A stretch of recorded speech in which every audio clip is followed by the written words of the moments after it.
The points continue to rain in One Knox and Spokane while people are begging for the rain to stop in Chattanooga. Welcome to another episode of League One on the Rocks. My name is Rich. You can find me on Twitter and Blue Sky at I'm Rich But I'm Not. Joined as always by the co-host we love, the motorcyclist. I don't know, just I'll throw out all these compliments and platitudes and everything at you. You can find Brian on Twitter at Mediocre Race. Brian, how are you?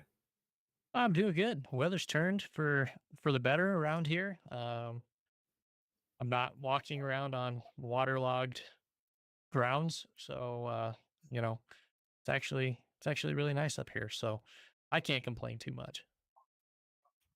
Yeah, for the past 2 weeks or something like that, when I get home from work, I go straight to the patio and just sit out there in the sun and drink some beer and enjoy my evening. Yeah, Lovely. the best way to do it. It's the best time of year. Yeah, I don't watch TV when I come home. I just sit out there on the patio. I try to listen to new music that I haven't listened to and try to get some recommendations. So if any of you have some recommendations for albums or artists to listen to in general, throw them our way because I am looking for some new music and just want to load up on some new stuff. So throw it our way. Yeah. Anybody that follows kind of the metal scene, President released their song today. It's like an anonymous band, like another anonymous band that apparently I just listen to only anonymous bands from here on out.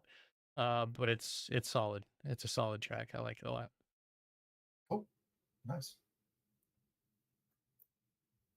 Well, let me pull up the. It should be really nice if I had the outline up and had it in front of me. That would probably help a little bit. Well, what are you drinking tonight?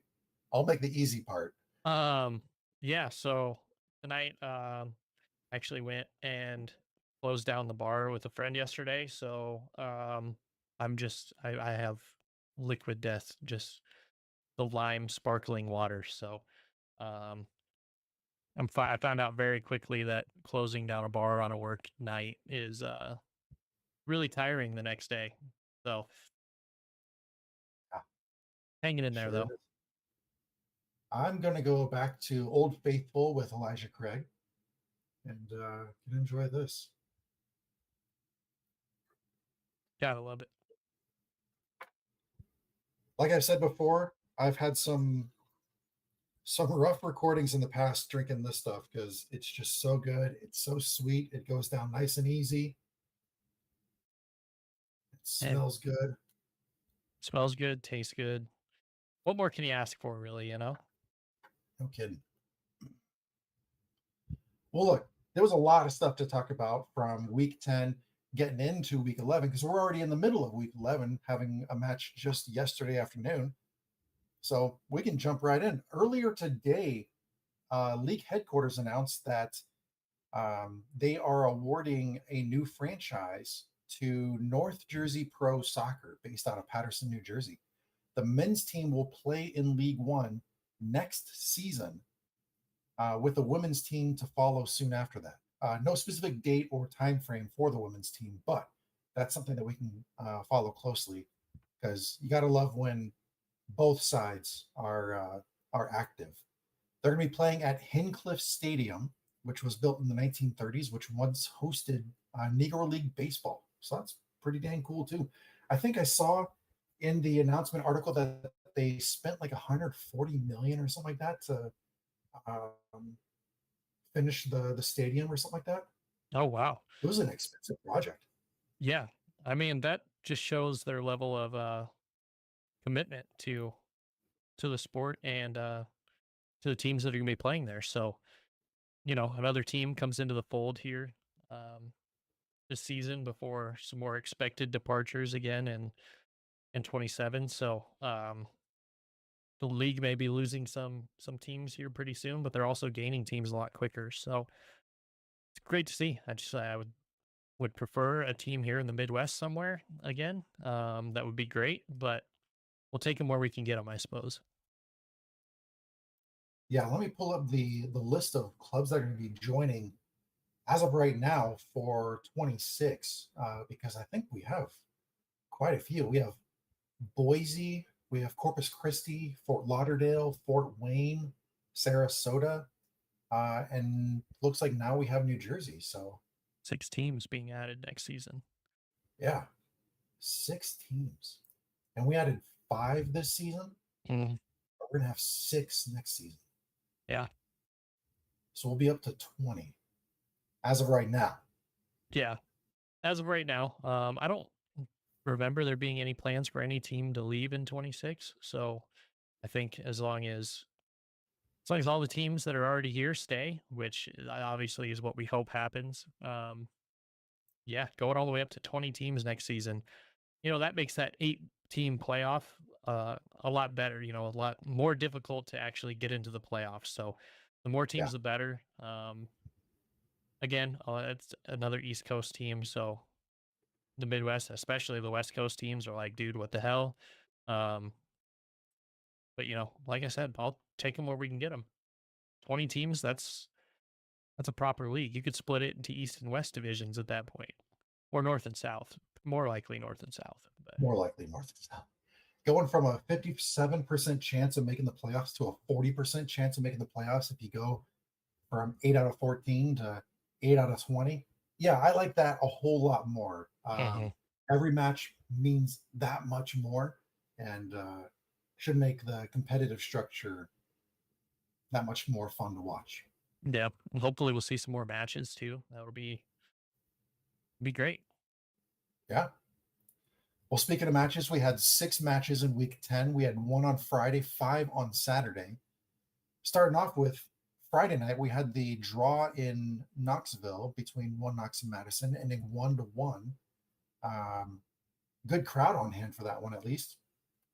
Yeah, I mean, 4,500 people in Knoxville. That's this was a Madison team coming in that I had talked about last week, knowing how to play in front of a crowd, and this match kind of showed that. I think Madison definitely punched above their weight class in this one. Getting a result on the road against the number 4 team in the league is no small feat, especially against that stout Knoxville defense. So full credit goes to both teams in this one. I think Knoxville came into the match, in my opinion, the better team, but Madison showed that they're starting to figure things out. And that was the big thing that we talked about last week. Teams like Madison and Omaha and Texoma trying to figure out what kind of team they're going to be. I think watching this match, you kind of got a better sense of how forward Madison wants to play moving forward. So it's a huge thing for them. You go on the road and get a point. Moving up in the standings, that puts them all the way up in 10th place, and the 8th place team is also sitting on 7 points. So really contested bottom of the playoff line right now. So it's good to see. Love to see that attendance number. Obviously, another team in the league with over 4,000 attendance. That makes like 3 teams in the league with consistent 4,000 plus attendance. So love to see that. Um, yeah, and I think Knoxville is probably going to feel a little bit hard done on this one, thinking they probably could have done a little bit more to win this game. They had a few opportunities and couldn't quite figure it all the way out, but still early in the season, and I think this Madison team is going to end up being a lot better than they've shown at the beginning of this season. So I think we're going to look back towards the end of the season and think this was a good result. This was absolutely a good result for Forward Madison, especially with the way that they've sort of started to dip in form. Not having a single win across all competitions since week 4 of the season. To go into Knoxville and get a draw, especially in front of a big crowd like that. Madison's not afraid of a big crowd like that either. Especially responding as quickly as they did after Knoxville scored in the 59th minute to turn around and score a goal in the 61st. Jay Cruel showing some guts to take a shot from that far out. Um, Man, you would expect him to cross it into the box or put a 50-50 in there, but he went for money on that one. Hmm. So full credit to Jay Kroll on that one. Yeah, definitely. At the same time, with Knoxville and Madison getting a draw out of this one, because Madison hasn't won since week 4.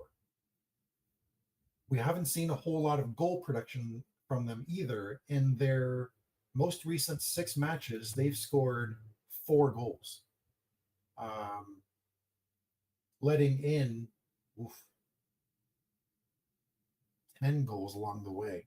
And that's across all competitions. I'm also throwing in that 4-0 loss to Indy 11 in the Jaeger Cup. Um,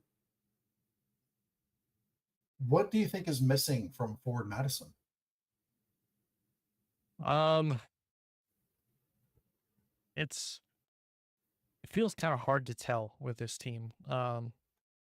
We've seen in the past traditionally Matt Glazer teams have taken just a little bit of time to figure out exactly how they're all going to play together and how they're going to get the season rolling. I think that's been kind of a staple of his tenure, but they usually do have it figured out by this point. So losing some productivity up front definitely hurts. Um, but with the main core of guys that Forward Madison kept, you would think that it would have been a little bit easier to transition into this season. And I think the biggest thing is just that the scoring threat for them just really isn't there this season yet. I think it'll eventually get there. I think that it's really hard in this league to go without scoring some decent amount of goals. There's a lot of good goalkeepers in this league, but there's also some suspect defending in this league. So I don't really think that Madison's going to have an issue, but I think right now their biggest issue is their lack of, I don't want to say leadership up top, but lack of production up top. And I think their forwards would be the first ones to tell you that. And we've seen a lot, and I put a heavy emphasis on a lot of draws so far this season. Is that a competitive, like the level of competition? Is that even across the board? Is it one aspect of the game that's missing? Are teams too focused on defense and not focused enough on offense? What do you explain? What do you use to explain the amount of draws we have? Um, I think I think the easiest way to figure this out and the fact that there's this many draws, I think these teams that came in, you know, Portland, Texoma, AV Alta, FC Naples, kind of poached a lot of guys from teams, and there were departures, everywhere. That's pretty common with this league. But I think you have those teams plus Spokane coming in and kind of poaching players and making better deals for these players, which is a great thing. It needs to continue. But what it's going to do is what we have here. More teams are going to draw because the talent pool is spread further amongst these teams. And I think that's going to be a little bit more of the norm moving forward. Um, we do see a lot of draws, but we don't see a whole lot of draws in the top 4 teams. You start seeing draws when you start coming down under that top 4 line. So your your top playoff teams right now are, for the most part, with the exception of FC Naples winning their matches recently. But then you drop down the line, and there is a ton of draws and losses for every team under Chattanooga and number 6. Most of those teams in the last 2, actually every team from 6 down, their last 2 matches have either lost or drawn. There has not been a single win in the past 2 matches for those. teams below sixth in the table. So I think the biggest thing is those players leaving, and you really have a separation of the talent pool with the top four right now in the league just being more talented than the entire rest of the field. Yeah. And if you look at the teams, just to reinforce your point, if you look at the teams that you were just talking about, who are having the most success at this point in the season, Spokane, Charlotte, Knoxville, Richmond, leaving Naples out because they're expansion side, for the returning teams, those are teams that are loaded with veterans. Yep. So that reinforces your point right there. Yeah, and I think it's something we'll continue to see, especially when more teams come into the fold. Six, like we said earlier, coming in next season.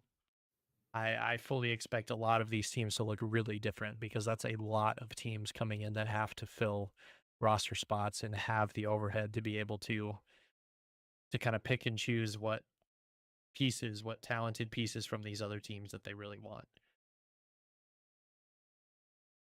Well, looking ahead for these teams, looking into week 11, Knoxville goes on the road to Charlotte, and Madison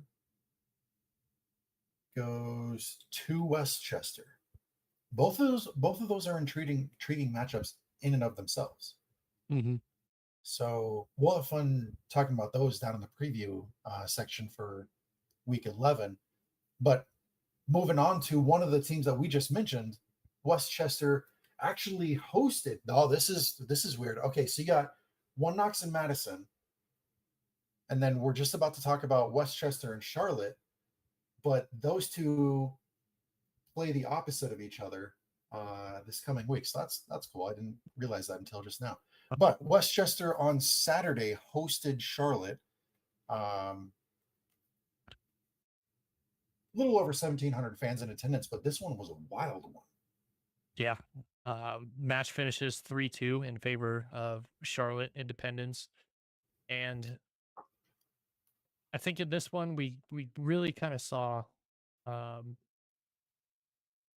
what Charlotte can do and what they're gonna focus on doing. I mean, they had 8 shots on goal in this match.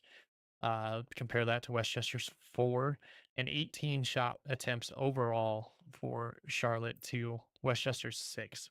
Um, that it's not uncommon to see Charlotte come out and do this.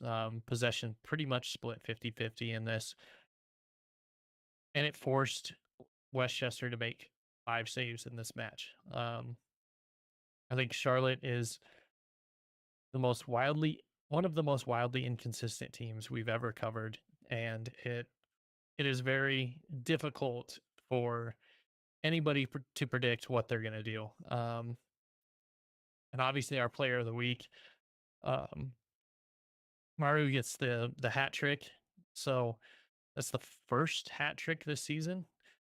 Um, so obviously, full credit to him for that. And when you score all 3 goals and win 3-2, I mean that's just a performance that it's hard to top, especially coming back from 2-0 down. Yeah, if I remember correctly in the broadcast, they said his name is pronounced Swibu Maru. I don't remember. Okay, Yeah, I think I'm it's gonna go with it's it. right around. Um, but yeah, like you said, first hat trick of the season, first time in history that a player has come off the bench for a hat trick, and he does so in the matter of a single half. He came on in the second half, Hmm. so this was quite literally a tale of two halves because Westchester did all the scoring in the first and Charlotte did all the scoring in the second. Yep. Crazy set of circumstances. And Charlotte pulls this off on the road. Absolutely crazy. Yeah, and Charlotte quickly jumping up the table with this victory as well. throwing themselves all the way up into third place. They've been having a terrific run of form in the last four, 3 wins, one draw. In the last five, 3 wins, one draw, one loss. So um, tied on points with FC Naples, who have taken a step back a little bit here. So I think Charlotte must have seen that coming, and just kind of felt that it was ripe for the taking to come in and kind of show what they can really do, because this every season Charlotte has had a potent enough offense to score a lot of goals. Whether or not they do comes down to that consistency issue. But that being said, when they're on, they're on, and obviously they made the right decision um, to bring him on and score a hat trick. But if you flip the script, there was a lot of things for Westchester that went right in that first half. If you throw away that second half, Westchester looked like the team that I had thought they were going to be in this match. I was feeling really good about the prediction that I had for this one. Um, that being said, it happens. But Westchester looked really good. Something just at halftime just clicked, and I think for Charlotte, when they get clicking, they're a very hard team to beat. Um, and unfortunately, Westchester just doesn't quite have every single piece to be able to deal with the amount of pressure that Charlotte can put on you.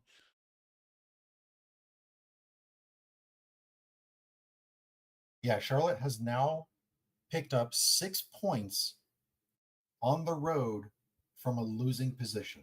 That is the most in the league at this point. The closest to them is Westchester with 4 points. But for Charlotte to pick up that many points from a losing position on the road is crazy. Yeah. And conspiracy theorists already have their blackboard or whatever, their pinboard full of red string because they're looking at Joel Johnson's red card in the 75th minute playing against his former team. And at that point, they were still drawn 2-2 with 15 minutes left in the match. Maru was able to get that last goal for the 3 points for the Jacks. You know that there's some conspiracy theorists out there that are spinning that weave right now. Oh yeah. There always is, and there always is going to be, especially with sports. But that's the great thing about sports is they're not scripted. They can't be scripted. Not in this case anyway. Because this one was just a little too wild to be able to script something like that. So moving forward, I do think Charlotte's kind of figured out the formula. Whether or not they're going to be able to continue with the same formula, that's going to be the toughest thing for them. And as far as Westchester, I think you can come out of this match feeling like you know how to play the type of game that you need to win in League One. They were just unable to do it for the entire match for this one. Yeah. And looking ahead, we have Charlotte, who is going to be hosting One Knox. Those are two teams that are undefeated in their last four. Charlotte having 4 straight wins, whereas One Knox has 2 wins, 2 draws across all competitions. And then on the other side, you have Westchester hosting Forward Madison. Two teams that haven't exactly converted the amount of points they were hoping to, with Forward Madison collecting 4 points in their last 6 matches across all competitions, and Westchester only getting a single point out of their last 6 matches. So, kind of an ideal pairing for both of those matches because plenty of storylines, plenty of similar performances and recent history. So there's plenty to watch for those 2 matches ahead of this weekend. Mhm. Then we jump into Chattanooga hosting Richmond also Saturday evening, in front of right around 2,100 fans. this is when we start to see, we didn't know it at the time, but now that we have 2020 vision looking back, there were hints of what was to come in this match. Because pitch conditions weren't that great during this match either. No. And I mean, it is super tough when you are trying to play in those conditions. Both teams, I mean, it played out like a bad pitch, bad, just kind of an all around bad match. There's not really another great way to put it. I think if you watch the match from this week, you could see it could get worse, pitch wise. Um, but this one, I mean, it's so difficult when you have to deal with conditions and you're not fully capable to play to your strengths, especially with Richmond. I'm sure part of this, with how young their squad is, playing in these adverse conditions.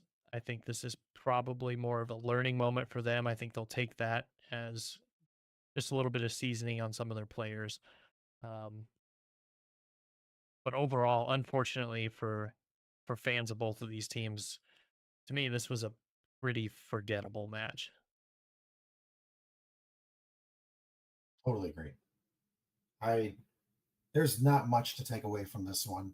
Yeah, it's just like you said. The pitch conditions, it wasn't it wasn't a true match because both teams were battling terrible conditions.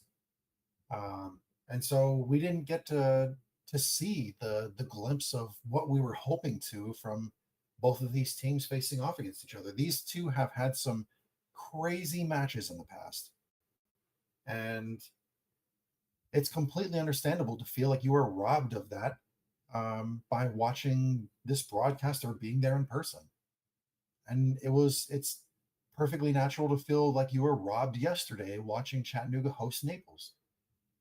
Another instance of a terrible match and what should have been a much better competition between two teams.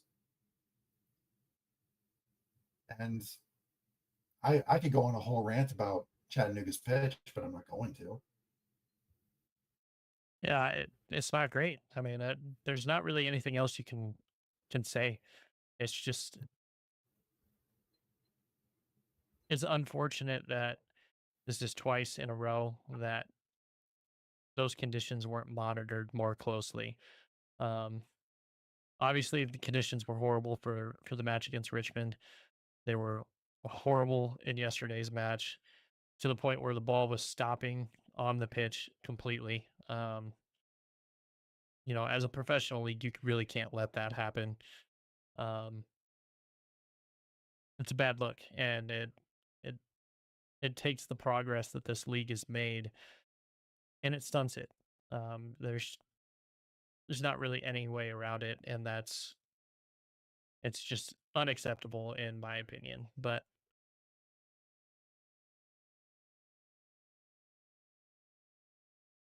Yeah, I agree. So we can skip on past that one. Not really worth dwelling on that one much anymore. We can go straight into Tormenta hosting Spokane. This was I think it was their Mother's Day special. So they had like a flower and white cloth that they were handing out to any moms that were coming into Tormenta Stadium. Ended up being nice. a 1-0 victory for Spokane in Yeah. front of 378 fans. Yeah. There's no comma there. Yeah. It's not great. Which is a shame because the match ended up being a fun match to watch. It didn't have the typical polish that we've come to see from Spokane. Um, they didn't quite look completely put together in this match, but ultimately they didn't really need to. both of these teams took a ton of shots, um, 27 total shots in this match. Only 6 on goal, 4 of which going to Spokane and 2 going to South Georgia Tormenta. So, like I said, in this one, it's Spokane gets it done. I think is the best way to put it. When you come down and like rewatching the match and looking at it, Tormenta didn't play a horrible match, and Spokane, I think, just didn't play that kind of, like I said earlier, that typical polished match that we're used to seeing from them. So, uh, coming out with a victory for Spokane is obviously it's huge for their playoff and implications moving forward. It's kind of cemented 3 points ahead now on FC Naples, who just a few weeks ago everybody was singing the praises of and talking about the how this could be the team that comes in and wins the league in their first year. Um, they've seemed to kind of come down from that peg a little bit. Spokane has kind of pole vaulted themselves to that number one position and seemingly kind of locked it up um, for the time being, anyway, because they're playing terrific soccer. You turn around and see South Georgia Tormenta. That's a tough match to try to win, but still not all bad down in Georgia. They're sitting in ninth place. Like I said, 7 points, 3 teams on 7 points, all fighting for that eighth spot right now. So they're still in a good position, but definitely some things that need cleaned up. I think their defense played about as well as they could, about as well as we've seen their defense play so far this season. Um, but just scoring wasn't there, and I think that we can attribute that to what we talked about earlier with just some of these teams with high turnover rates and teams coming in and some taking some of the best players in this league and shifting the dynamics a little bit. So that's going to happen in every single league across the world, and it's finally caught up to USL One, where we're seeing all of these players kind of split off. Yeah, the a stat that scares me when, or at least should scare Tormenta fans, is when they play at home. They've had 6 matches. I'm sorry, 5 matches at home, and they've had um, they've only had 1 clean sheet, which tells me. And if you look at the score lines of their matches, I mean, it's a barn burner every week. Just Yeah. multiple goals for both sides, and there's got to be some more control that's harnessed among the Tormenta bench, or even the starting 11 or something like that. Just you got to have more control. You can't let in as many goals when you're playing at home. It's it's weird how we've looked at Tormenta and we've seen a trend. Now it's not true every year, but we've seen them having better performances on the road than at home. And I don't really know what's going on there. I don't really get it. But maybe it's rising to the occasion when they're playing on the road, but they're just too relaxed at home. What would really help if they could load those stands with a ton of fans, raise the energy in that stadium, and get the players to play on a different level. Because if you're only playing in front of 378 fans, it's easy to just kind of take it easy. I mean, when we were watching the Premier League during COVID and they weren't allowing any fans inside the stadiums, yes, they were pumping some of the audio through the feed and everything. Mm-hmm. But there were some matches when you're watching Premier League matches, even across matches involving 2 top 6 sides. And it just seemed like it was a regular scrimmage. It didn't seem to have any of the intensity, that edge to it. It's when you get fans in the stadium, packing the house, providing that atmosphere, that suddenly there is that edge. There is that intangible for the players to fight for, and I don't think we're getting that for Tormenta at home matches. Yeah. Yeah, and I mean it's tough because with the history of Tormenta, being one of the founding teams in the league, it's not awesome to see that club not be able to draw. Especially in this time of year. I mean, the weather's usually nice down there anyway, but it's especially nice at this point. So it's just kind of a bummer to see. And I think it definitely plays like you alluded to, Rich.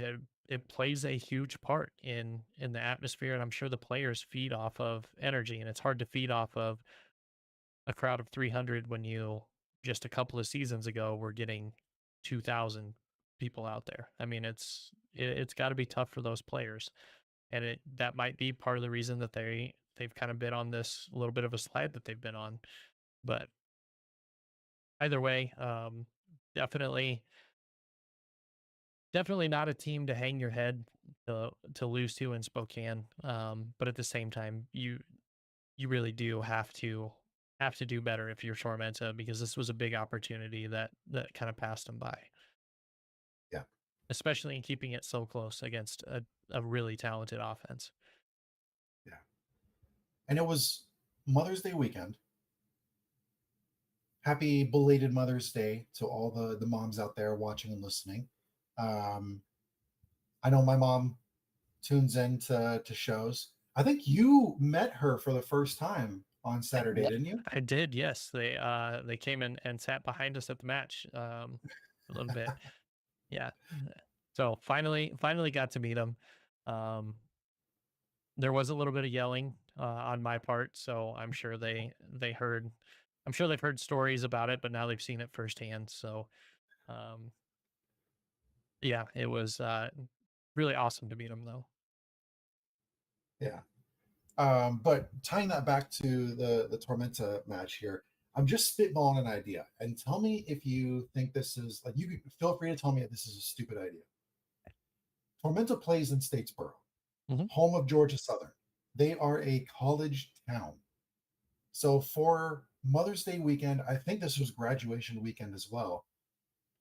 If you want to get some of the fans from the graduation ceremonies and all the parties and all that kind of stuff, host a graduation party at Tormenta Stadium. Hmm. Take it one step further by saying, if you come, I don't know, come in your cap and gown, first drinks on us. If you show us your diploma, first drinks on us. Yeah, there Obviously, you it go. comes one on over, but if you can have that attraction, pull that audience into Tormenta Stadium, have the graduation parties in your stadium, you're going to load up the stands. Yeah, I agree. I think that's a really good idea. Thank you. But I mean, those are super valid reasons to not draw a crowd. But this hasn't been limited to one match for Tormenta. We've seen a slow slide in Tormenta's numbers over the past few years. So um, I think this is more indicative of, I don't want to say missteps, but I think it's difficult when you're in a college town and you are not the main draw for that college town. Obviously, Georgia Southern is it's not a huge school, but it is a school that people know about. And I mean, your alma mater is always going to come first when it comes to especially sports stuff. People that are interested in sports are going to go see their alma mater do stuff. Obviously, Mother's Day weekend, that's a lot of people are traveling for that. And graduations, it's going to be a tough draw no matter where you are on graduation weekends, especially in a college town. So fighting an uphill battle. But I mean, you would love to say, Tormento fans would love to say, we get this victory and then we can say, haha, you guys missed out. Unfortunately, that didn't happen. Spokane came in and had other plans. Yep. Well, with all that said, we can move on to the next match. And John Holt is in the comment section, and here he's given us the perfect segue into the next match, saying Omaha wins the league. You heard it here first. Oof. That's John's prediction. We got to hold it to it. I will hold John to it. I can't say that at this point in the season I agree with it, but um, I do like the confidence. Yeah, on Saturday night, Omaha hosted Portland Hearts of Pine for the first time, and it ended up being a 2-2 draw in front of around 3350 in the stands. Yeah, it felt good. Being obviously this is the one I can speak to a lot more. Being there and Rich, I'm sure you'll be able to speak more to it being there as well. Um, but yeah, this definitely felt like a good crowd for what really turned out to be about as perfect of weather as you could ask for. Maybe a little bit warm um, for about 15-20 minutes in that first half, just because the sun hadn't quite hit the top of the stadium in the back yet to start shielding some people. I know Parliament over on the berm is probably saying no, we had sun the entire time. It was hot. So um I feel for the supporters out there that that is a tough place to be a supporter. They still come out every week and do it. But um yeah, and this match, that first half kind of really didn't feel like either team had a whole lot going. Um to me, it felt like Omaha was the better team. Um just weren't clinical enough finishing. Stop me if you heard it before, but finishing wise, especially in that first half, Omaha just wasn't quite there. Um, and Portland does take the lead right before halftime. Come out of halftime, and Omaha scores to tie it back, and then getting late in the 83rd minute, Omaha converts a penalty, um, which the usually by now we've had a like huge horrible ref rant, at least one. I think so far this season, there hasn't been too much to complain about with the refs. Maybe a call here or there, but nothing. There hasn't been a game lost this season because of bad officiating. So just because I've been so critical of pro referees in the past, I will also give them kudos for not inserting themselves into matches as much as this season as they have. Um, but Portland scores a few minutes after that penalty, and it ends 2-2. Um, to me, just from the eye test, I thought Omaha should have won this match. I thought they played significantly better and controlled the momentum in this match really well. Um, and if you look at the stats, I mean they led on almost every major stat as well. That being said, I think Portland came in and were not affected by the challenges that Union Omaha can put on you. Um, so full credit goes to Portland for coming on the road and getting a draw. I think they showed that they can win matches even when they're kind of behind, or not draw matches, get points when you are behind the eight ball a little bit. Um, and I think for Union Omaha, they're going to look back on this one and kind of just hang their head a little bit for that kind of lapse leading to that tying goal. It's a tough one. I mean, if you're Omaha, you're going to feel like you dropped a chance to get some points that were really needed at this point for this team. Um, Portland also needing points, but they'll take a draw on the road, especially. Um, just a single point behind Union Omaha right now, as far as the table goes.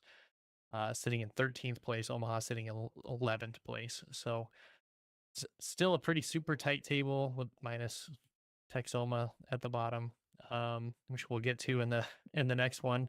Actually, some positive news for them in the next one, but um, yeah, Omaha still just hasn't quite figured out how to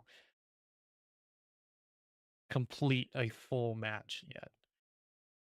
And in the league, I mean, we're a quarter of the way through the season. This is a tough time to try to be learning how to finish a match, um, because you don't see that with the top teams right now. And and I think Portland coming in gets this point could be a momentum swing. I don't. They've got FC Naples hosting FC Naples next week or this weekend, so big test coming in for them again. But I think they can take this and kind of build some momentum off of it. And if you think about Portland hosting Naples this weekend, Naples is going to be without Lalo Delgado, without Jake Dengler because of the red cards in that Chattanooga match. So I haven't heard any of those cards being rescinded. So at this point in time, those two players are going to be missing from that match. So this is a great time for Portland to capitalize on this opportunity and to get some 3 points at home, Yeah. which could very easily be their first win in league history. We're still waiting for them. Yeah. All their league matches, they have what, 4 draws and 1 loss. They're just drawing match after match. And I thought for sure after that 83rd minute goal from Gallardo when he converted the PK, I thought Hmm. for sure that the match was done after that. Yeah. And I wasn't able to see the action in the 86th when Portland put in the equalizer. So I had to go back and watch the broadcast to see that clip. And man, it's just so disappointing because that's a ball that should be cleared. It should not have even gotten that deep into the box to begin with. And when it got into the box, it should have been cleared. But Yep. that's the disappointing factor of it all. On the plus side for Union Omaha, all time in history, they have never lost a home opener. So you can be disappointed about the draw, but then at the same time, you can be happy about the fact that they're still undefeated all time at home in home Yep. openers. Yep. And from the operation standpoint, I truly felt like it was like a duck swimming in water where above the surface everything looks fine, it looks graceful, it looks smooth, but below the surface the legs are kicking, they're pivoting to try to guide the duck in a new direction. It was just pure chaos, but it was an absolutely oh man, it was such a fun afternoon. Hmm. I covered 13.3 miles that day. Jeez, I put man, in a workout.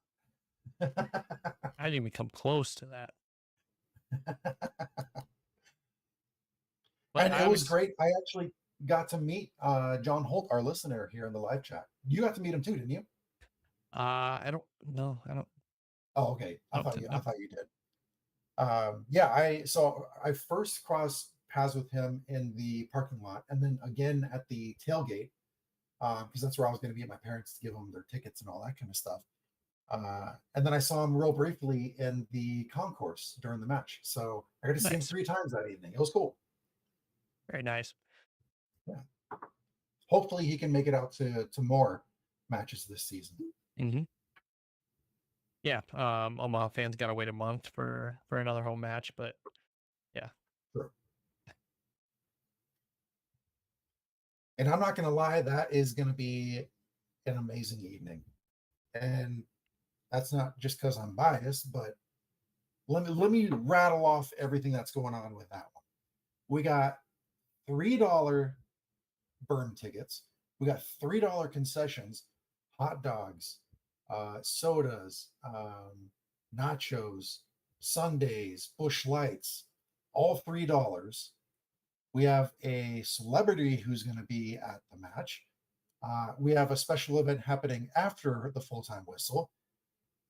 We have a fun person who's going to be performing the national anthem. a possible addition to the national anthem ceremony, and a possible twist on the halftime um, challenge too. So there's a lot of stuff that I personally am super excited about. Oh, there's also a new item in the merch store too that night too. So there's a ton of stuff to look forward to in that evening, and I can't wait for it all to happen because once we start hitting the ground running with some of this stuff, it's gonna be so exciting. It's gonna roll. Yeah, the next month is gonna be such a rat race of things to do and aligning everything, but it's gonna be so much fun because it's all exciting to think about happening. So I'm excited for it. Heck yeah. Love it. Going into the last match of the weekend, we had AV Alta hosting Texoma, and this one is where we were divided. I think we were on the same side with just about every other pick, but this one was where we went against each other. Yeah. And it Yeah. had, of course, it's going to be a 0-0 draw. Mm-hmm. Yeah, you went out on a limb, and tried to pull the Texoma. And to be fair, Texoma did play um, a good match against a team that pretty handily had every single stat was in favor of AV Alta. So Texoma coming out of this with a draw on the road, it feels like every time I talk about Texoma, it's talking about moral victories. But I think all of these little victories are leading up to something. I think this team is starting to kind of figure it out a little bit more. Um,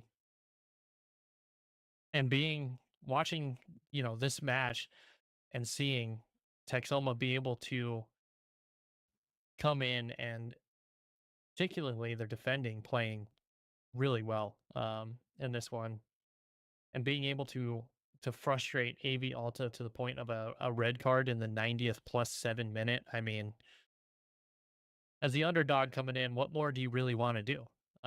Besides win the match, I think that's another moral victory. You kept your head, didn't get a red card yourselves, and came out against a team in AV Alta that we kind of know is a good team. Sitting in 8th place right now too. So you get a draw against a team that's sitting in the playoff line right now and did it with significantly less possession. I mean, just go down the list, just hit every single big point. Texoma was below AV Alta in this and still came out with a draw. So turning it around, AV Alta is just got to be better, got to finish. Something I was kind of really, I want to say confused by, but more shocked about was Villalobos just wasn't really on point at all in this match. And that's not something we're used to seeing out of him. And as far as the entire forward play for AV Alta, just not the kind of polish that we're used to seeing. And I know they got a lot of shots and a lot of shots on target, but just not clinical enough, which brings us all the way back to what we were talking about earlier. I mean, a lot of draws happening in this season. So hopefully we'll see a little bit more wins and stuff coming forward. But again, I think you can be disappointed if you're AV Alta in this one, feeling like you probably should have done better, winning every statistical category and still drawing the match. And if you're Texoma in this one, just take this as another stepping stone to get your season on track. And I think it was Luke in the live chat who posted the question, who gets their first league win, Portland or Texoma? And I Yep. think you and I were on opposite ends on that one. I think you said Portland and I think I said Texoma. Yep. And okay, so let's look at their upcoming opponents and see if that still rings true. Texoma hosts Omaha this weekend, and Portland hosts Naples this weekend. Now, we don't have to go into spoilers here, but we can certainly cover that when we get through all of our previews here. But we're a third of the way through the season now. We're in week 11, and regular season ends after 34 weeks, at least calendar weeks. There will be less, so moving down the line. But we're a third of the way through the season already. And we're still waiting for some teams to figure it out. We have some teams who started off hot but are starting to die off. We have some teams that started okay that are heating up. So I think next week we should do just full on questions and scenarios and over unders and all that kind of stuff um, to celebrate getting through a third of the season Already a third of the already. way. Yeah. And speaking of week 11, we already had one match finish. It was yesterday. It was a noon match. Yeah. Trying to pull a Union Omaha from last season, Yeah. but couldn't quite get there with the attendance numbers. Oh, well, yeah. I mean, it, obviously some torrential rain in that area, or a giant flood or something down there is more of what it looked like. But yeah, I mean, the attendance numbers are going to be hard to pull if you're not bringing in a bunch of area schools for a noon match on a weekday. So um, those fans in that instance did miss out because Chattanooga did come out with the 3-1 victory. Not one that I saw coming at all. Um, but yeah, I mean, unfortunately, I think the biggest winner in that one was the pitch because it was absolutely atrocious and kind of overshadows Chattanooga's Chattanooga's kind of drive to get this match and to win this match against a very good FC Naples team. Yeah, the goal that ultimately led to Chattanooga's victory, I think it was their second goal, but that was no, it was the one that everyone posted on online was the third goal where he had the breakaway. Yep. Um, that one, he doesn't get enough credit for what happened because trying to run that fast through the mud and keep possession of the ball, Yeah. he couldn't pick his head up. He had to look down at his feet because you kick the ball, you can kick it as hard as you want. It's going to stop in the mud. And Hmm. so he had to keep a full eye on where that ball was. Plus, he's got defenders that are slide tackling him. Hmm. That shot, I started laughing because I thought he was going to miss. Yep. I It looked like it swear was he gonna was going to miss. miss. Yeah. When it came off the boot, it definitely looked like it was not going in. So, one, I thought he was going to miss. And two, I was thinking just before it gets to the goal line, it's going to get stuck in mud and it's just going to sit there. Yeah. I mean, it wouldn't have changed the outcome of the match. So that's the good thing that we can laugh about um, with it. But yeah, I don't ever want to see a pitch that bad ever again. That's No. ridiculous. Um, Yeah. Huge stepping stone for Chattanooga though, and you got to give them credit because beating FC Naples is not an easy feat in this league because FC Naples is only lost twice this season, one of which being Chattanooga. So um, you got to give them credit, and both teams had to play on that pitch. So I think you really have to kind of just tip your hat at Chattanooga for coming out and getting that dub. I mean, it's tough out here. Yeah. And I also want to throw some props at Naples manager because for him to send Lalo Delgado up for that corner kick toward the end of the match, that was total hockey technique right there. That Hmm. was total hockey tactics because you're going all in on just trying to get a result. Yep. And if you end up losing because of that tactic, fine, you were going to lose anyways. But if you capitalize on that opportunity and you get a goal as a result of it, you pull a point on the road and you go home happy. Yep. Dirty, but happy. Yeah. And to throw Lalo Delgado into the box, that's a tall dude. And he's used to fighting in the air. So yeah, Mm-hmm. throw him in there. That was a Yeah. smart move. I don't know why more teams don't do Yeah. We've talked about it on the show. I don't that. understand why they don't either. Like, yes, goal differential is important, but it's the what, second tiebreaker in the league. Something like So that. yeah, I think it's the second tiebreaker because the first one's wins, and then the next It's one like is points, league wins. Isn't it goals scored and then goal differential? it might be. So it's either third or fourth, whatever it Yeah, actually is.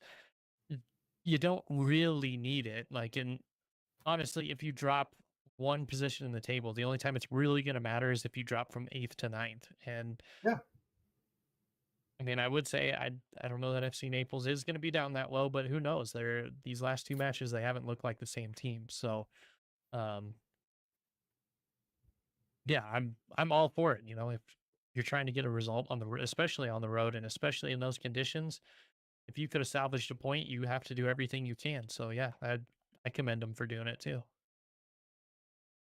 yeah. And Naples, they've been on a bit of a slide. They've lost three of their last four, all competitions, Open Cup and Jaeger, all that stuff included.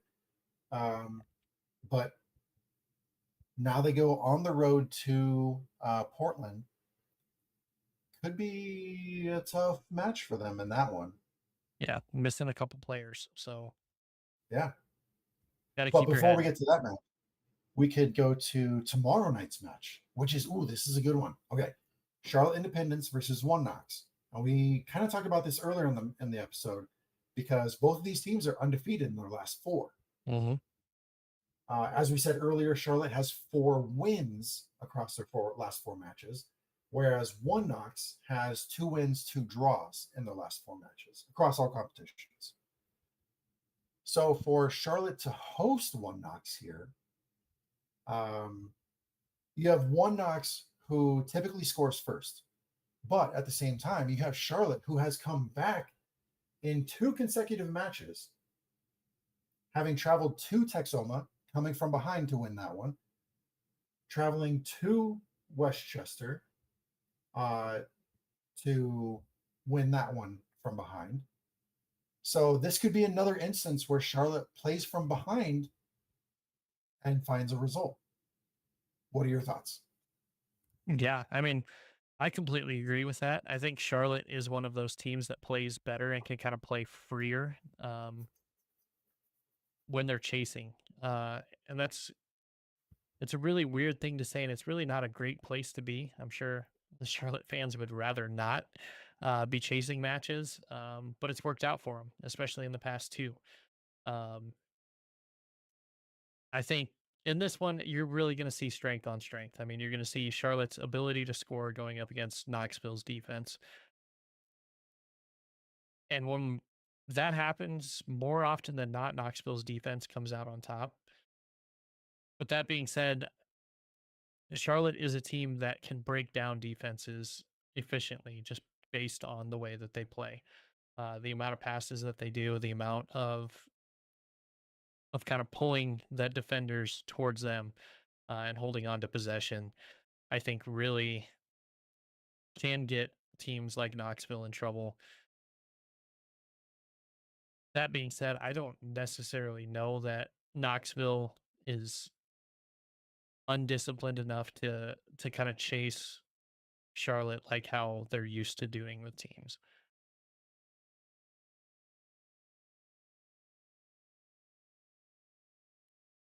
Yeah, Charlotte, when I look at recent results across all competitions, I want to go with Charlotte because they've scored more goals.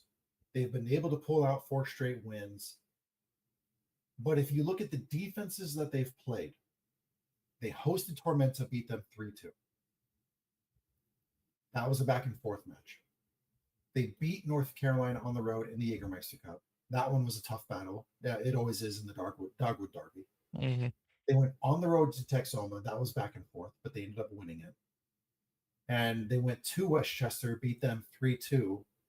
Once again, going back and forth. I don't think One Knox is going to even give this a possibility of being a back and forth match. Mm-mm. If it does become one, I can see Charlotte getting the edge in that one. But once again, I don't think Knox is going to even allow this to become a possibility. If you look at the matches they've had recently, let's go. So 1-1 against Madison. They went on the road to Portland. Portland has some stats that I'm looking forward to throwing out here soon. But they went to PKs against Tulsa. They went on the road to Naples, beat them 1-0. These were all close scores. And I don't see this one getting out of hand. I don't think it's going to be a barn burner. I think it'll be close. I think One Knox does a better job in handling the match. So that's why I'm going to say.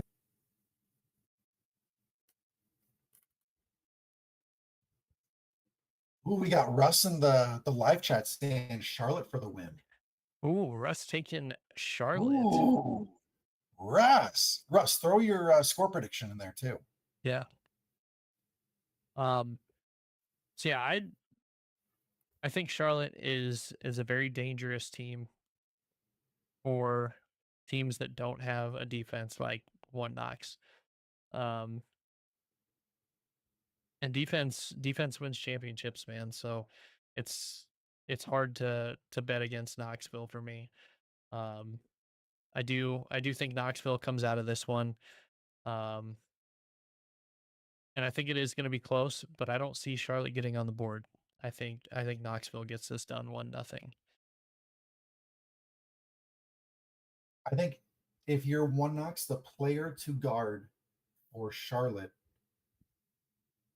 feel free to disagree with this, but I think it's going to be Alfredo Bedense because he has had such an impact since coming from Fuego to Charlotte. Um, he has just been taking off with his assists, with his impactful play for Charlotte. Mhm. He has a bright future, and he won Young Player of the Season last year for a reason, and he's showing it this year. Ooh, Russ is saying 2-1. And he's saying it's because Charlotte's at home. Okay. All right. Right. I like it, Russ. I do. Keep it coming. It's hard. I mean, it's definitely a possibility, especially in this league. Yeah. All right. So that's Friday's match. Now we can get into the 4 matches on Saturday, starting off with Westchester versus Forward Madison. If you time your viewership correctly, you can get 6 straight hours of League One action. Westchester versus Madison. Then you pick either, let's see, actually, you can go straight to Greenville versus, oh, you can't do it. No, Yeah. I mean, you could. could split screen. Yeah, you can split screen. You could always split screen. Best of both worlds. There you go. But an early kickoff, East Coast, especially East Coast time, 4 p.m. Eastern time, Westchester versus Ford Madison. Mm-hmm. Yeah, I think this one we kind of seen. We've kind of seen Madison grow into themselves a little bit. Um, and we've seen Westchester kind of get a bump from going up 2-0 on Charlotte. I would fully expect Westchester to come into this one expecting to do better defensively. And I think they're going to put some emphasis on defense again in this one. Because when I talked about it last week, we knew that Charlotte was going to attack Westchester, and I kind of counted on them countering to have a chance to win that match. And to their credit, they did. And at the end of it, they just kind of let it slip away. So I'm going to be looking for Westchester to try to play a complete match in this one. Flip the coin. Madison has has kind of figured themselves out a little bit, and only time will tell if they're going to get back to where they were last season. I think their strikers and forwards need to kind of mature into the season a little bit more here. Um, but that being said, this is kind of a bit of a wounded Westchester team, um, giving up 14 goals already this season. That's good enough for the second highest amount of goals this season, third highest, excuse me. Um, yeah, it's gonna be if if Madison can find their offense, I think they beat Westchester. Um, with that being said, if Westchester comes out and plays offensively like they did in the first half against Charlotte and kind of jumps on the opportunities that are given to them, I could very well see Westchester winning this match as well. In their last 5 matches, regular season matches, Westchester has scored 10 goals. And having scored 10 goals in their last 5, you would think, cool, they must be getting a bunch of points. They actually have a negative goal differential despite having scored that many goals. They have a -3 goal differential, allowing 13 goals across those 5 matches and only earning 4 points out of the last 5 regular season matches. Ford Madison, a little bit different because they've scored 5 goals and earned 7 points in their last 5 matches, having a positive goal differential of 1. So I was initially going to go Westchester. I was going to take a gamble there, Yeah. but I don't think I can now. I got to go with Ford Madison on this one. I think it'll be close. I think it'll be a 1 goal difference. I like your 2-1 goal line, but I'm going to go with 1-0 Madison. Yep, I'm going with 2-1 Madison. I agree with you completely. I think it's going to be a close match. Um, one goal differential. I think Madison maintains that. So, um, yeah, that's where Did I'm I going with it. spoil your score prediction? You did, but I've been typing them in the chat before, mostly because I'm like so sorry.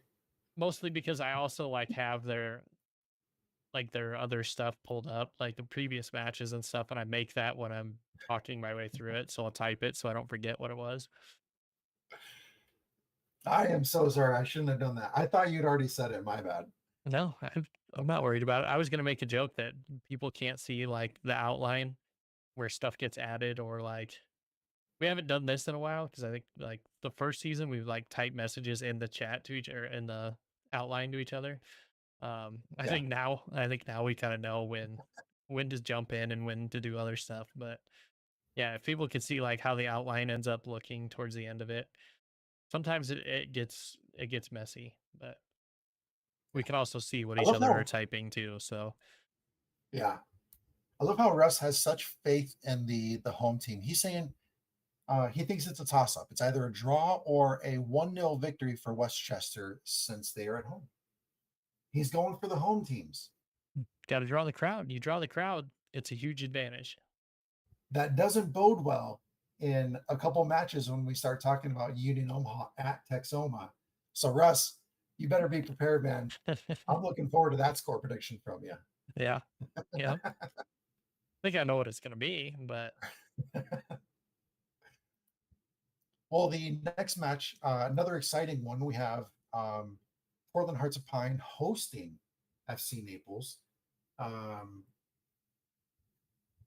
you have Portland looking for their first win, could be in front of another great crowd there in Portland, and doing so against a depleted FC Naples side by virtue of the red cards they received against Chattanooga yesterday afternoon. yep. Yeah, I think those red cards are gonna be an issue. I don't know that these two teams at full strength are quite evenly matched. I think there's definitely a bias one way um, for these full strength squads, but at the same time, Portland impressed me with that Omaha match this weekend. And kind of showed that they can do they can get a result even when playing behind the eight ball. And I have a feeling against FC Naples, they're going to be playing behind the eight ball for a lot of the match.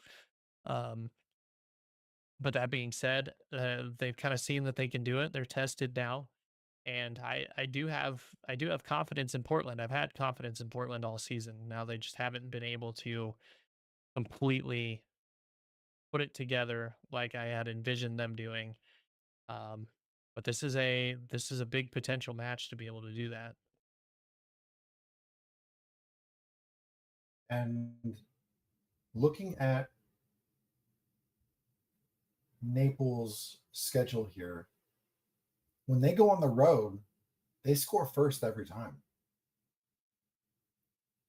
And so obviously, if you are Portland, you got to plan for that. And I'm talking across all competitions because both in Open Cup and regular season, when they go on the road, they score first. So that could be detrimental to uh, Portland, but also at the same time, let me throw this stat at you as well, because Portland,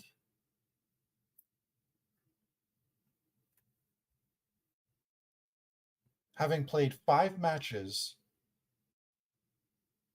have only dropped 2 points while playing in a winning position. At the same time, when in playing in a losing position, they have gained 2 points. This is a team that keeps it close no matter what. And we can certainly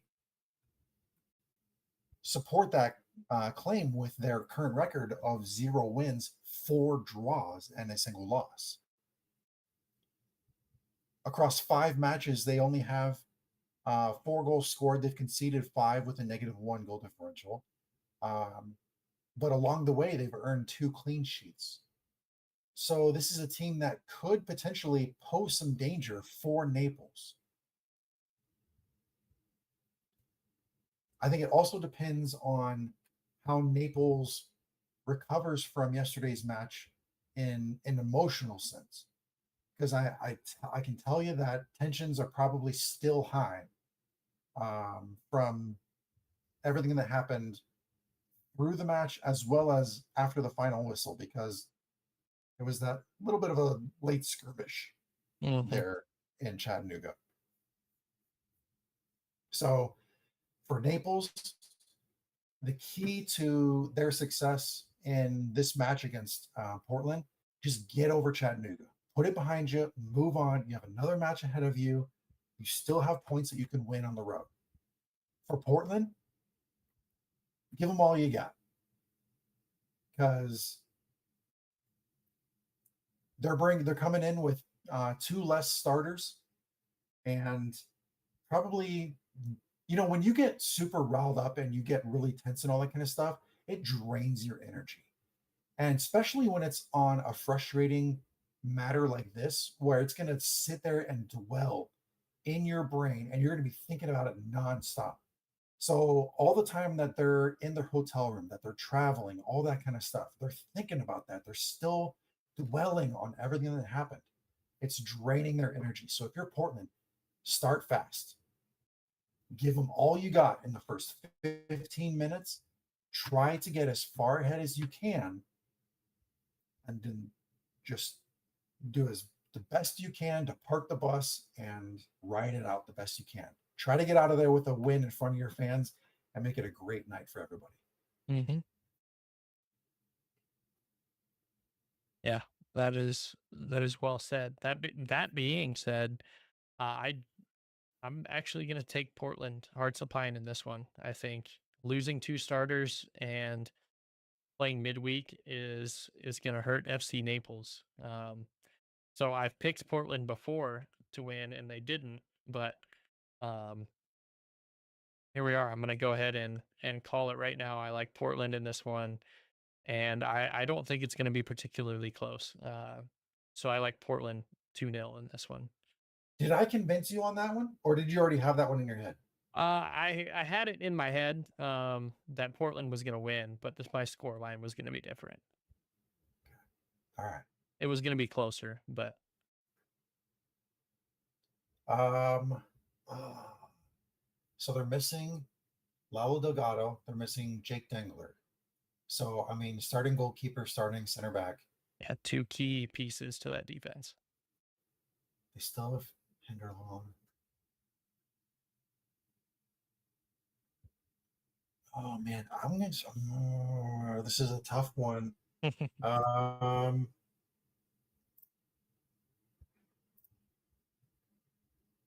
I am still gonna go with Naples, but it's gonna be super close, and I'm just gonna go with a 1-0 victory. It's gonna be super close.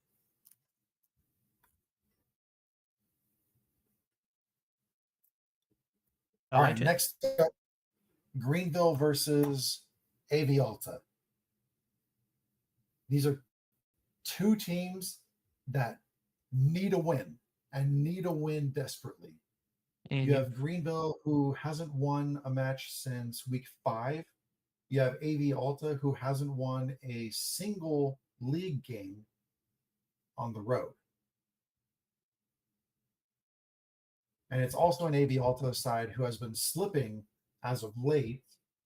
Um, so they could certainly use a win themselves. In their last 5, these two teams are AV Alta's in 7th, whereas Greenville's in 13th. Greenville's only scored 4 goals in their last 5 matches, conceding 9. Oh man, I did not know that. Yeah. I This one for me is just such a toss up. I don't know which, or I guess I didn't know which way I wanted to go with this one. Um,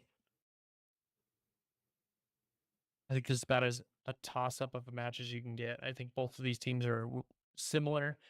I think we've just seen a bit more um, of AV Alta um, in bigger matches.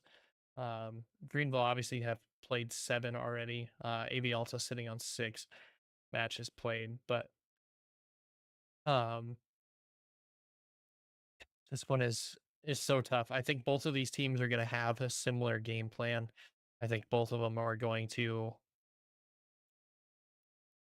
I'm actually gonna go with something a little bit crazy. I think Greenville's gonna focus more on scoring goals in this one. I think they're gonna want to put AV Alta away early, and they're gonna try to build some momentum. Um, AV Alta, on the other hand, I think is just kind of gonna play the way that they have been playing, because it has been bad. They've just not gotten the results to go their way. Um, I do like Greenville at home. I feel like the fans are gonna be fired up for that one. Russ is saying Greenville 1-0.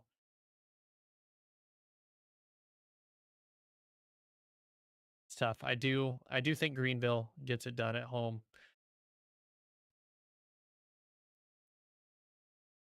So Russ is saying He says Greenville 1-0. Greenville 1-0. Okay. I I like Greenville 2-1. Okay. I actually agree with Russ. I think this one's going to be Greenville. I think it. I think I'll go 1-0 as well. There's a part of me I don't want to deny Jimmy Villalobos. Hmm. Um,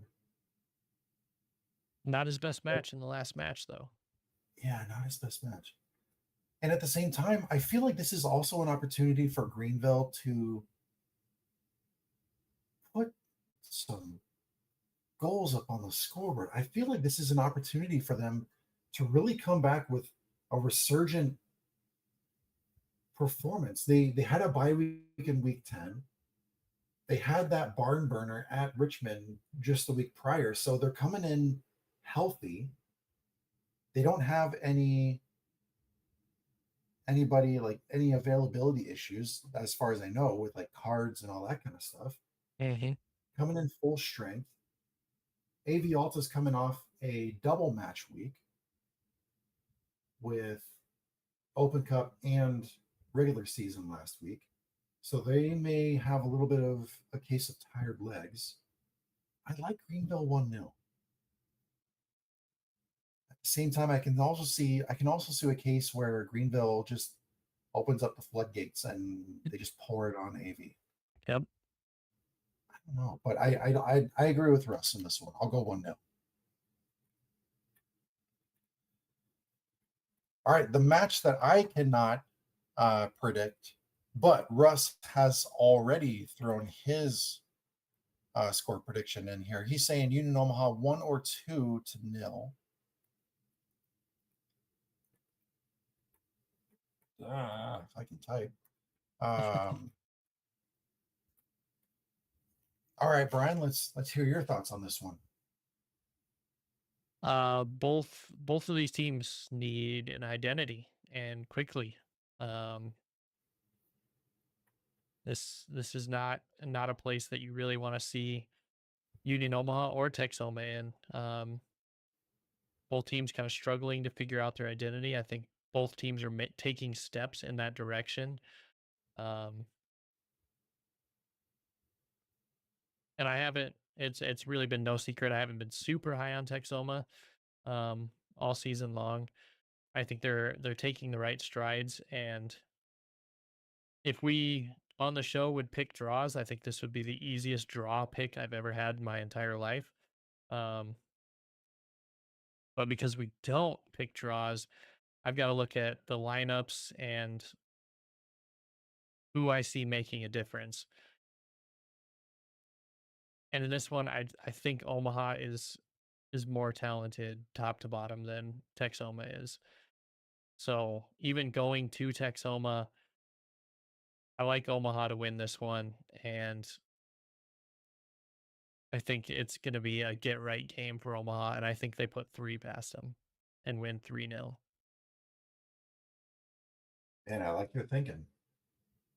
I think I got to do this though. Like if I'm going to do that, then say like my unbiased opinion. Texoma does scare me. They So have been improving, and to try to think about them being the next team on the schedule, it people are overlooking Texoma. They are yeah, going to be a challenge. Um,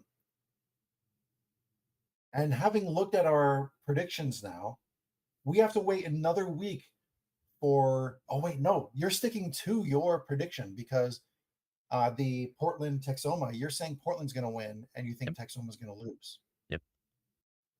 Okay. And my prediction still moves on another week because I think Naples is going to win. And And obviously, I can't predict. yeah, you can't pick this one. So Yeah, I can't. Even if I tried to finish that sentence, you jump in like, no, no, no, no, you yep, can't. No. yep, you can't do that. I don't know what the fine is, but it's probably more than you would want to pay.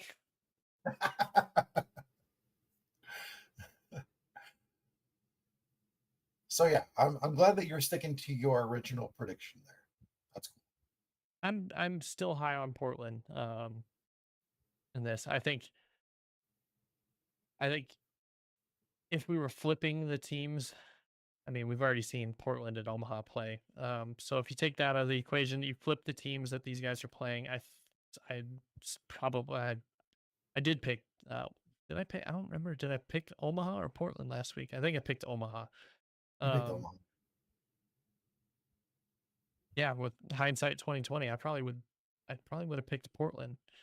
So yeah, I'm high on Portland. I'm also high on Texoma, higher than I was. I think they're making strides, and I think this is just one of those. You can only take so many strides before you take a step back. You know, 3 steps forward, 1 step back. I think unfortunately for Texoma, this is going to be the 1 step back. Yep. All right, now we can go into the last match of week 11. You have a red hot Spokane hosting Richmond Kickers. Yeah. A Richmond Kickers side who has 3 draws in their last 5 matches. And this is a Spokane side who has 5 straight wins across all competitions. They are undefeated in their last 6 matches. Mm-hmm.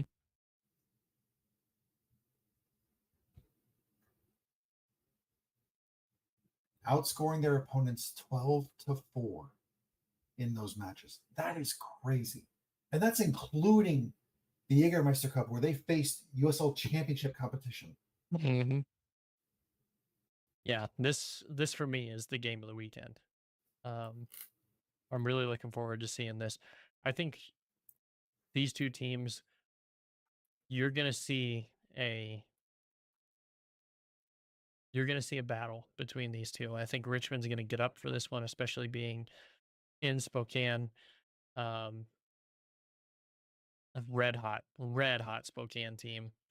Um,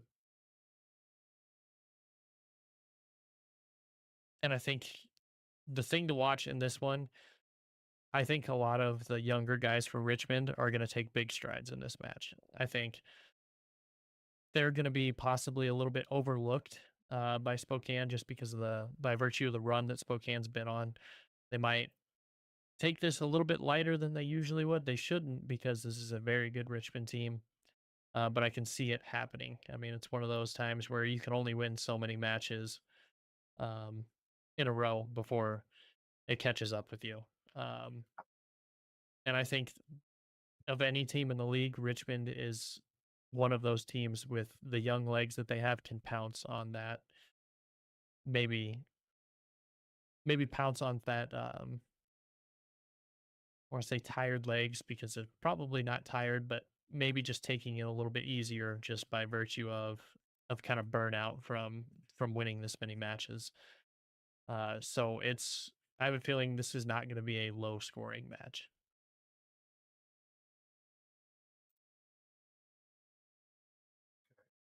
Like it.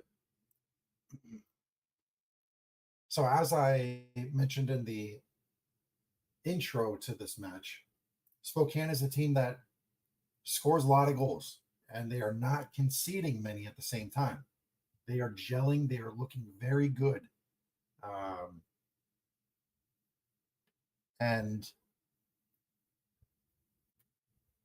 I think when you and I were talking about player of the week candidates, I think we had 2 from Spokane that were in the running for player of the week. I think it was 2 weeks ago when Pierre Mhm. Reedy Yeah. had it. But you couldn't really argue much against Pierre Reedy. He was lights out in that match. Yeah. Oh, yep. Russ coming in. Spokane's at home, so they're getting the win. And he's saying 3-1. Luis Heel getting the brace. I like how he's taking it a step further with some of these predictions too, and it's throwing in good. some other details. That's good.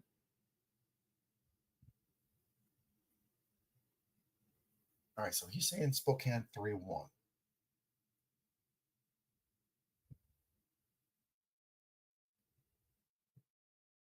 I see Richmond is a team that has been able to fight back with some points. So they've played 9 matches in the league so far.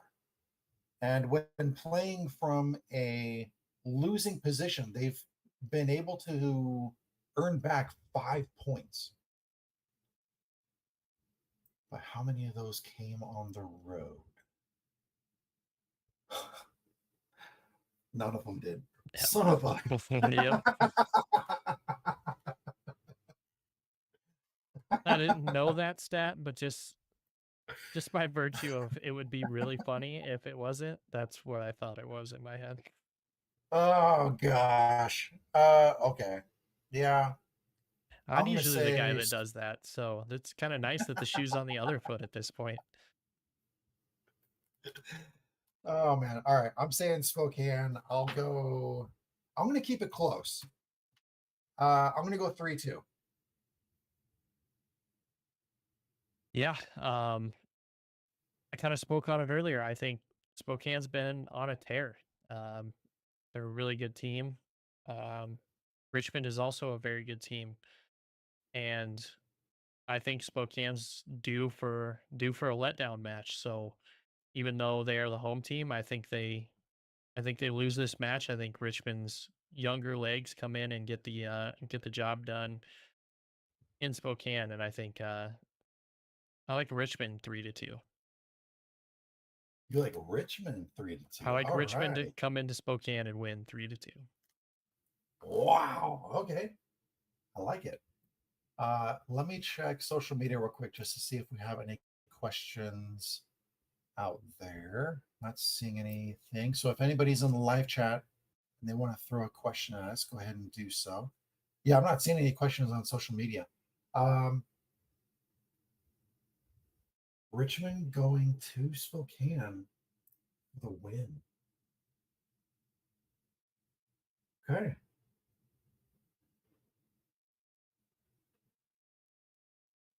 I like it. You know what? You got to get bold sometimes when you're making your predictions. And Listen, you I are mean, not afraid to be bold with your predictions. no, and I mean, I believe in my predictions, and I think that I'm very high on this Richmond team. They impressed me earlier in this season, and they're sitting in fifth place right now, but fifth place and second place are separated by 2 points. It's not a insane, thing. And I mean, 5 points is what separates Spokane and Richmond. You look at their goals for Richmond's actually scored more goals than Spokane has in this season. They've also allowed significantly more. Um, but yeah, the Richmond can score, and we know both of these teams can score. I think it's going to be, like I said, I think just a letdown game from playing so well these past, well, especially the past 5 weeks. But you can really go back further for Spokane. Um, I think that's really hard for teams to go real long without having a slip up at some point. And I think Richmond is, like I said, the team that would be able to capitalize on it. The more I sit here and I look at Russ's score prediction, the more I like it. I'm not going to change my answer, even though I Yeah. really like his. Yeah. Russ, I fully believe Russ could get the exacto on this one. And if he does, like, I'll be more than happy to get him a trophy. Well, Well, I'll see him in the stadium, so I'll hand it to yeah. him personally. I mean, the fans right now are sitting up with 24 points. You sitting in second place with 21, and me pulling up third with 18. So Yeah. fans are on it. You guys are both on it, and I've dropped down. You guys are both in the 20s and in the 18s. You're within striking distance, though. You got to believe. You said you believe. No, I believe. I I'm still expecting me to be at the top of the leaderboard by the end of the season. Russ, you hear that? He's talking trash. Go fans. Mhm. All right. Well, if we don't have any more questions in the Ted Lasso, I believe yes, gotta believe. I don't see any more questions on social media. So with that said, we are going to go ahead and start wrapping up. Thank you, everybody, for tuning in to another episode of League One on the Rocks. We will have our polls, we will have our predictions, we will have all of that posted on social media. So make sure you are following us on X, formerly known as Twitter, Blue Sky, and just keep following us here on YouTube Live as well. We'll be back with another episode next week, where, as we tentatively plan, we'll be talking about the first third of the season, reviewing results, looking at our predictions, and just discussing everything we love about League One soccer. Thanks, everybody. We'll see you next week.